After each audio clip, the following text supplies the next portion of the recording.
Chi-Chi's was once a cornerstone of American dining, a restaurant chain that brought the festive flavors of Mexico to cities across the United States.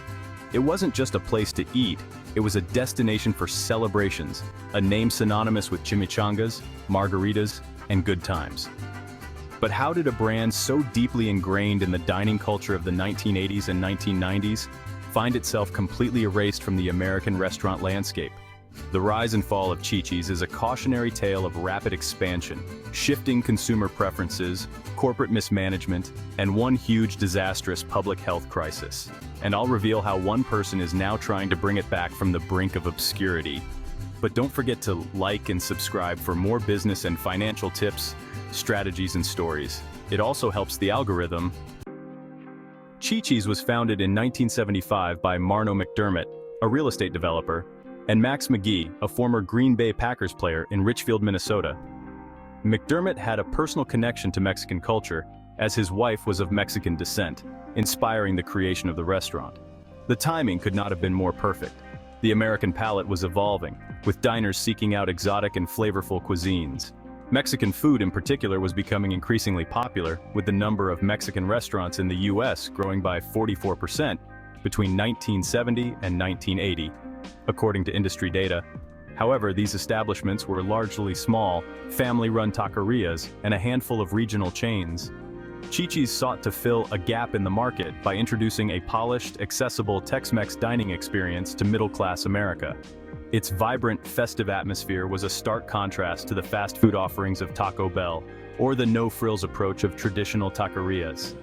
Chi-Chi's menu featured crowd-pleasers like fajitas, enchiladas, and its now famous fried chimichangas, served in generous portions.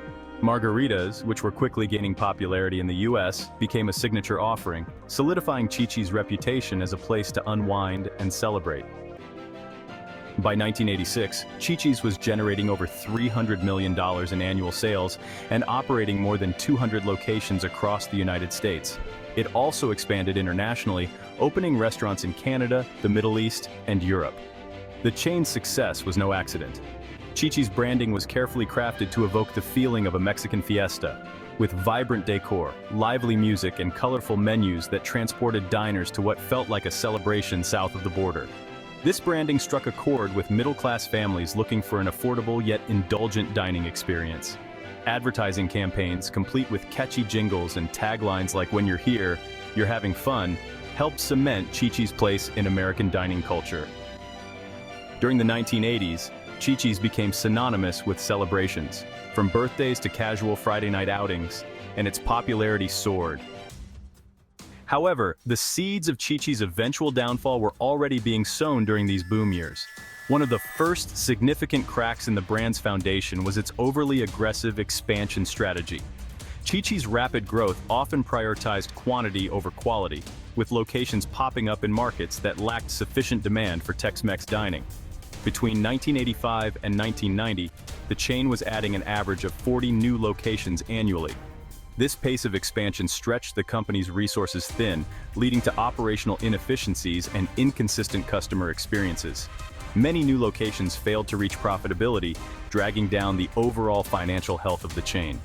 By the early 1990s, Chi-Chi's was over-leveraged, with mounting debt that limited its ability to reinvest in menu innovation or marketing campaigns.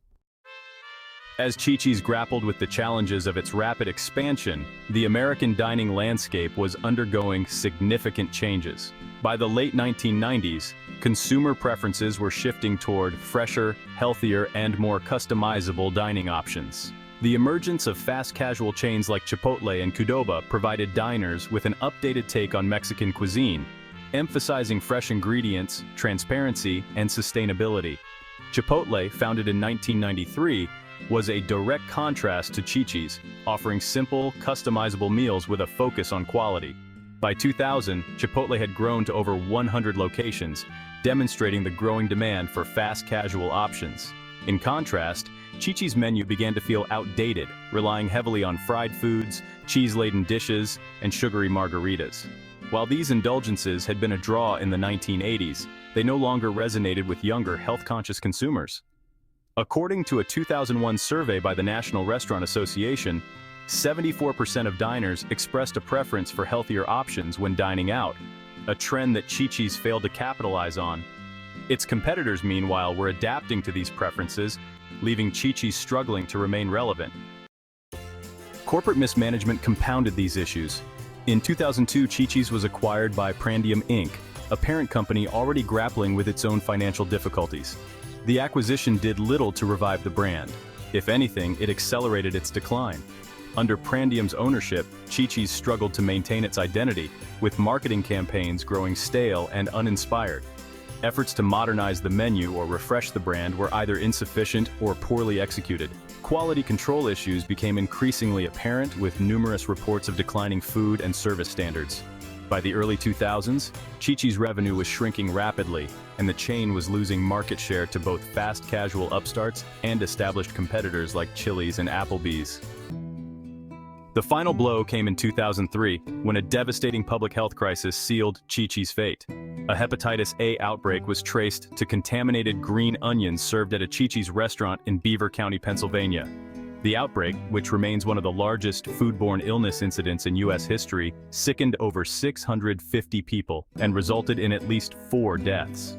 Investigations revealed that the contaminated green onions had been sourced from Mexico, and the outbreak exposed serious vulnerabilities in Chi-Chi's supply chain. The incident generated a torrent of negative publicity, eroding public trust in the brand. Lawsuits piled up, with Chi-Chi's paying out over $6 million in settlements, and the financial fallout was immense. Already teetering on the brink of bankruptcy, Chi-Chi's found itself unable to recover from the crisis.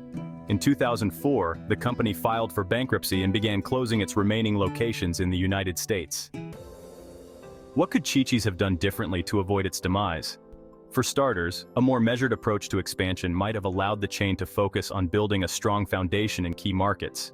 Instead of prioritizing rapid growth, Chi-Chi's could have ensured that each new location was profitable before moving on to the next. A focus on quality over quantity would have helped maintain consistency and prevent overextension. Additionally, adapting to shifting consumer preferences could have prolonged the brand's relevance. By the late 1990s, it was clear that diners were gravitating toward healthier and more authentic options. Updating the menu to include lighter dishes, locally sourced ingredients, and customizable options could have attracted younger health-conscious diners. Modernizing the dining experience might have also helped Chi-Chi's compete with the rise of fast casual chains. By simplifying its menu, streamlining operations, and investing in technology like online ordering and loyalty programs, Chi-Chi's could have stayed ahead of the curve. A renewed focus on storytelling, highlighting the cultural significance of its dishes or the personal stories behind the brand, could have reinvigorated its marketing efforts and forged a deeper connection with its audience. Addressing food safety concerns proactively through rigorous supply chain monitoring and transparent communication might have prevented the devastating hepatitis A outbreak, or at least mitigated its impact. Despite its fall in the US, the Chi-Chi's name hasn't disappeared entirely. Today, the brand lives on as a packaged food line, offering salsas, tortillas, and other Mexican-inspired products. This pivot highlights the enduring appeal of the Chi-Chi's name, even if its restaurant business couldn't withstand the challenges it faced. The rise and fall of Chi-Chi's serves as a powerful reminder that success in the restaurant industry requires more than just good food. It demands adaptability, innovation, and a deep understanding of consumer needs. But one person will not let Chi-Chi's restaurants be erased from history.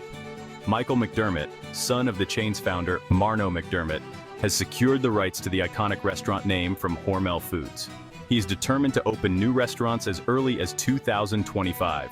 As Chi-Chi's prepares for its anticipated revival, it's stepping into a vastly different dining landscape than the one it left behind nearly 2 decades ago. While the Chi-Chi's name still holds nostalgic value for many, a successful comeback will require more than just leaning on the past. It will demand reinvention, authenticity, and a compelling story to resonate with today's diners. In its heyday, Chi-Chi's captivated guests with its lively atmosphere and dramatic presentations, like sizzling fajitas on a hot platter. At the time, this spectacle was enough to set the chain apart. However, modern diners expect more than theatrics. They crave a connection to their food's origins and a sense of purpose behind the menu. Today's customers are asking deeper questions. Who crafted these recipes? What's the cultural significance of the dishes? For a brand that was born from mid-century corporate America, rather than authentic Latin culinary traditions, answering these questions thoughtfully will be crucial.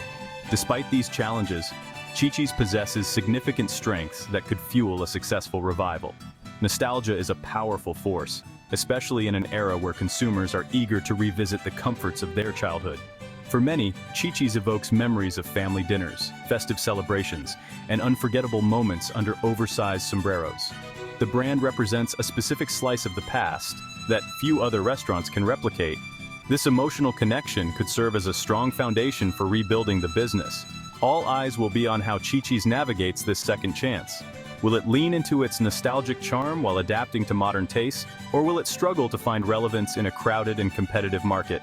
Whatever the outcome, Chi-Chi's story underscores the resilience of iconic brands and the enduring impact they can have on the cultural fabric of American dining. The journey ahead isn't just about fajitas and margaritas. It's about reimagining what a beloved brand can become in a world that has moved on, yet still remembers the joy it once brought to the table. Thanks for watching.